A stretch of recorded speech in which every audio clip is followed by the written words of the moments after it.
I'm going to show you how I moved this very heavy shipping container here from way over here by hand with common hand tools. You could use this technique to move many types of big heavy things when you don't have heavy equipment around. How heavy are these things? They're heavy. The kind of heavy that's really heavy and hard to move, especially with hand tools. These weigh, well, they weigh this many. The first tool I used, of course, was a chainsaw. I don't know if a chainsaw counts as a hand tool since it's powered, but I didn't use the chainsaw to move it. I used the chainsaw to make the wheels. And a big thanks to Grog for inventing the wheel. For those who watched me cut this dying tree down a few videos ago, you may have thought I was just mindlessly cutting a tree down. But I had plans for it.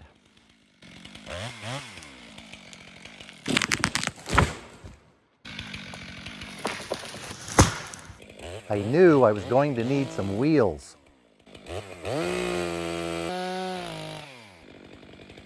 Some wheels 10 feet long.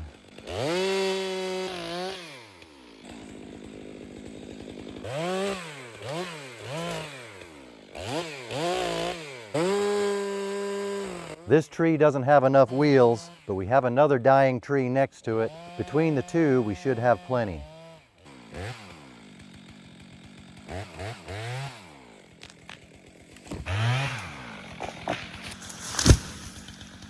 These woodpecker holes mean the tree is full of fir borers. The tree is already dying, but we'll put it to good use.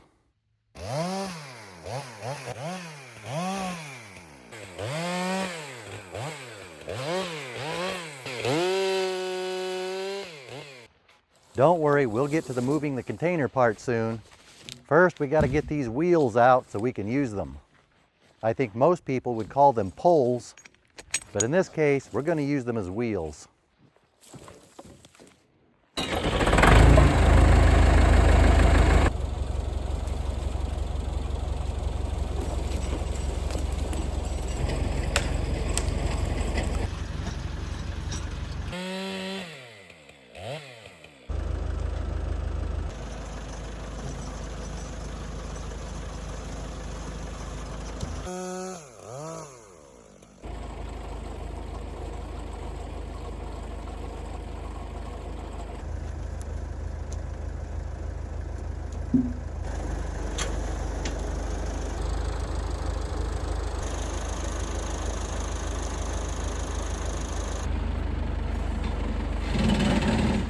Don't forget to lift your back blade before moving the tractor.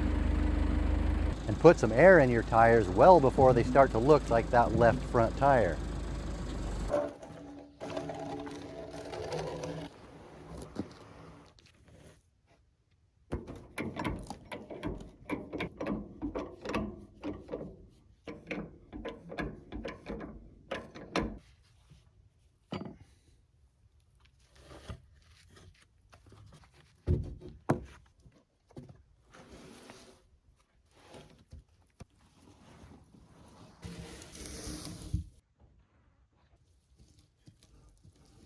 I put this 4x6 in here to make up for a low spot in the ground.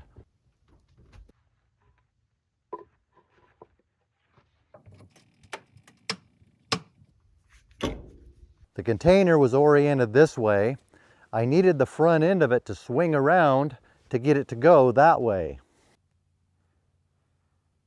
I oriented the poles under it this way so they will roll that way to steer the front end of it around that way. In the rear on the left side, I put a pole oriented this way so it can roll forward with it, and I put a pole underneath it to account for a low spot in the ground and to give it something hard to roll on. As it spins around, the right side won't have to move as much. The left side will go around a bigger radius. So I put a separate pole here so it can go at its own speed, and it might even shift back a little bit as it's pivoting around. The ground was already high on this side, so I didn't need to put anything under it. I had it set up a little bit like the wheels on a car, 2 independent turning wheels in the rear, 2 in the front, turned in the direction we need it to go. Then I needed to somehow propel the thing forward in that direction. I did that with the help of that tree, which is not there anymore because I cut it down. So I can move this container from over there where it was to over here where the tree once was. And I cut it down to make more room for these trees because they were crowding. But I waited to do all that until I was done using that tree to attach this strap to. Then attached a choker to it and another choker to the other end of that choker and another choker to the other end of that choker and another choker to the other end of that choker. Hooked a chain to the container, hooked the other end of that chain to this other chain, which is part of a come-along that I hooked to the other end of all those chokers.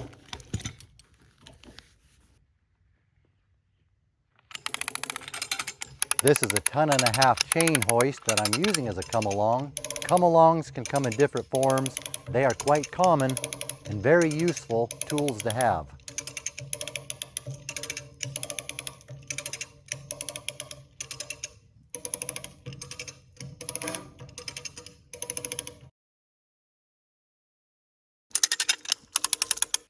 One of the reasons to string all those chokers together, instead of using one long line, it gives adjustability every time I need to reposition the come-along, every time it finishes pulling the length of its chain. Whenever we hook up a chain, we don't want to put the tip of the hook inside the chain link. We don't want to do it this way. We want to slide the whole link inside the hook. We were starting to dig into the ground over here. It lifted off the log on this front left corner, so I decided to take the bottom log that was on the opposite corner out to let this side come down and lift that corner up.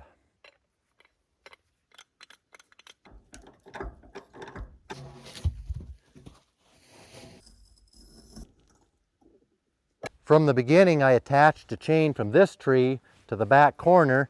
Since it was on rollers and that way is downhill, I was a little bit concerned it might take off down the hill.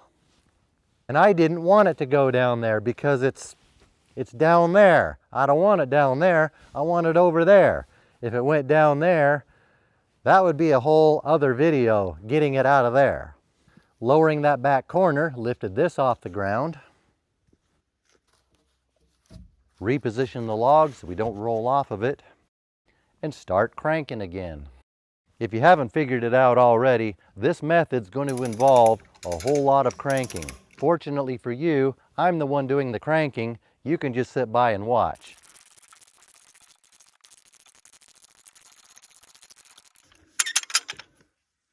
We're about to slide off this pole, so we'll reposition another one in there farther forward so it will have more distance to roll before it rolls out from under the container.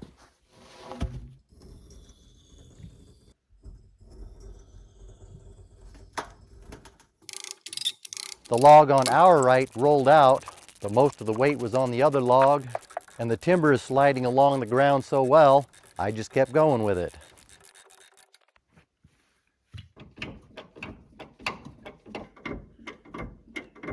Whenever you have something heavy like this jacked up, don't put any body parts under it that you're not willing to lose or have severely injured.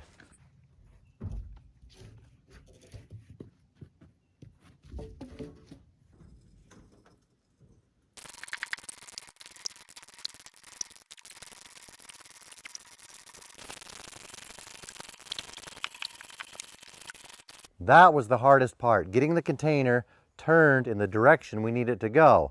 At this point, we have it pointed in the right direction. Now we can straighten up the front wheels to get it to go straight. Since we're not turning anymore, don't need that under there. I just want wheels under it. Forward-facing wheels.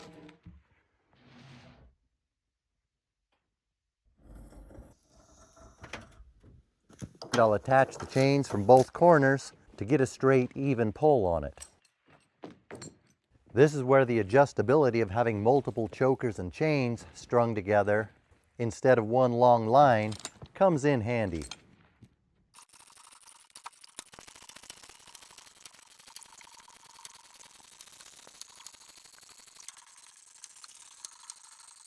There you have it. That's one way you could move heavy objects with hand tools. But somebody might be thinking, why would you be using hand tools when you have this seemingly capable tractor with a seemingly capable winch right here handy? That's because it would be hard to make a video about how to move a heavy object with hand tools if I was moving that heavy object with a tractor instead of hand tools. It can be good to learn how to do these things. Not everyone has access to a tractor with a winch on it. But you do have a good point. I do have a capable tractor handy, and I was getting tired of cranking on that thing. So I decided to make the next segment of the video about how to move a heavy object when you have a light tractor handy. One that's not big enough to lift the thing up and move it. I hung one block on the container, one block on the tree. These blocks will multiply the power, but more importantly, it will slow down the pull. I want it to pull slow so I can go slow and gently and not jerk it around. Partly because there are some things inside the container I don't want to have jerked around.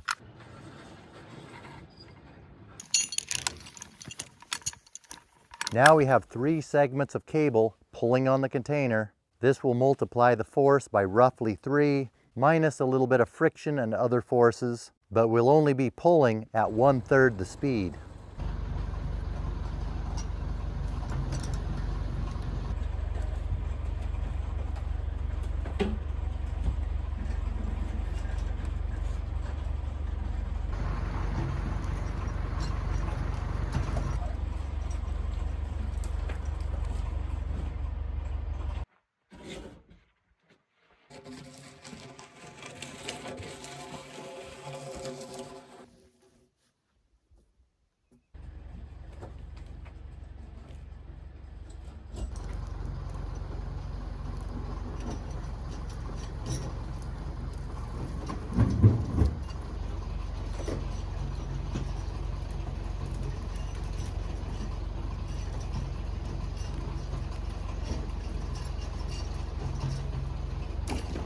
At that point, I needed to change the direction it was going.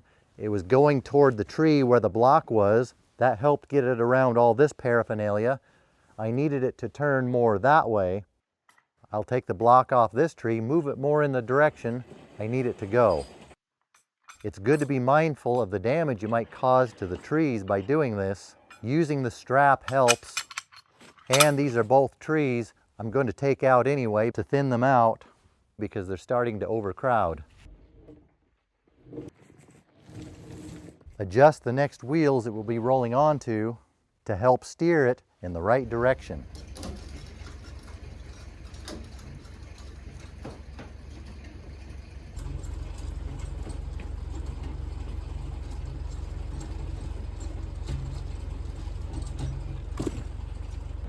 Give them a few minor adjustments along the way.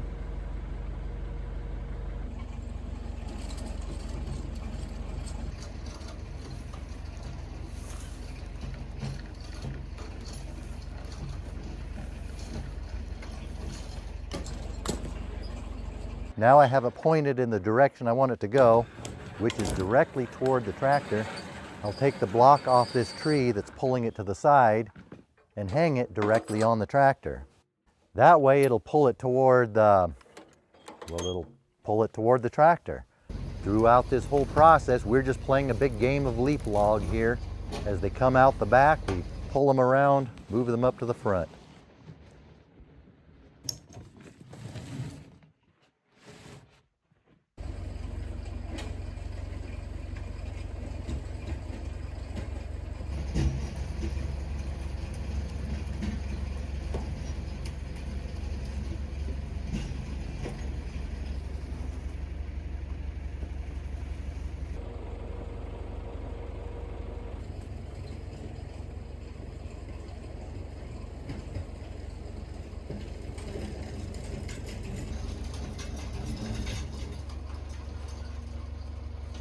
I wanted to put it between this container and this tree. There wasn't enough room for that, so I had to move this container over, which I couldn't do until I cut the tree out of the way that was in its way, which I could then do after I was done using it to hang the block on.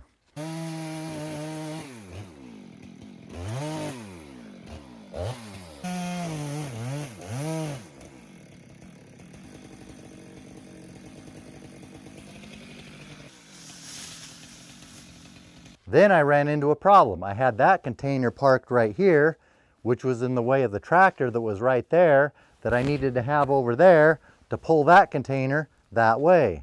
Driving it around either side is not practical for various reasons. The road all the way around is a long way on the tractor. So, since this is a video about using hand tools, I used hand tools to pull that one over this way. Since it's sitting on a slope, I didn't want to put anything round under it. Didn't want it to take off down the hill and go way down there where I don't want it to be. I just slid it on these timbers. One side, then the other side. Until I had enough room for the other container. We'll turn the front wheels so the front will turn around so it can slide in between that tree and the other container.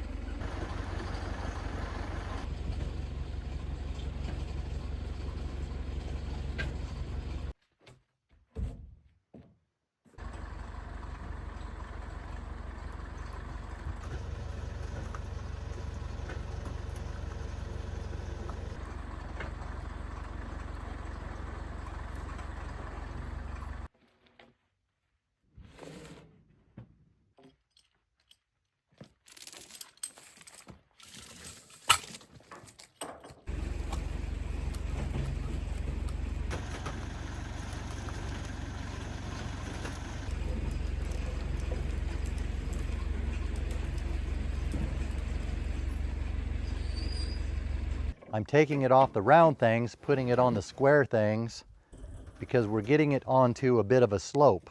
I don't want it to be on round things on this slope because I don't want it to take off down the hill and go way down there. I don't want it to be way down there. I want it to stay up here.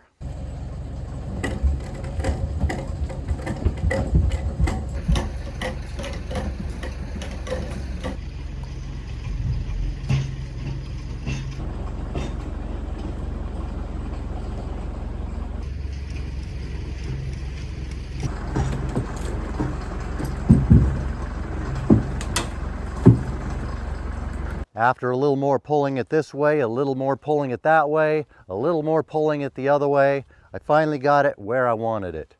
Yeah, I cheated by using the tractor, but I did still show you how we could do it with hand tools. If I was to do the whole thing with hand tools, the mechanics would be the same, the setup would be the same, I'd be pulling from the same directions, from the same trees.